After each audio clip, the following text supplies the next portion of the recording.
the difference between developing a male versus a female character. Someone had questioned me on that after the first book, telling me there wasn't enough, didn't think there was enough female characters in the book.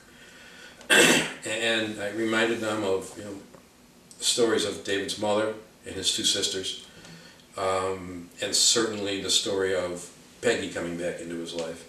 He didn't have a lot of interaction with female characters in the first book.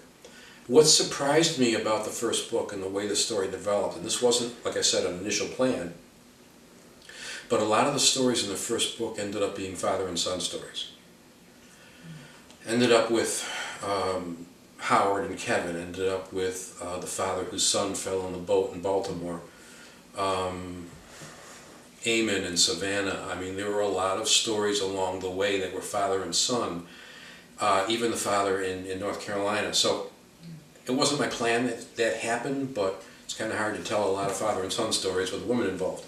So most of those stories were strictly male development, and a large part of the first and second book was David's relationship with his father. So the second book had a few more interactions with females.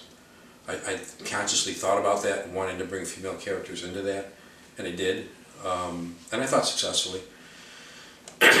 It's a little more difficult to write for me, a female character, because it's not as natural. But I think they came out pretty well in the second book.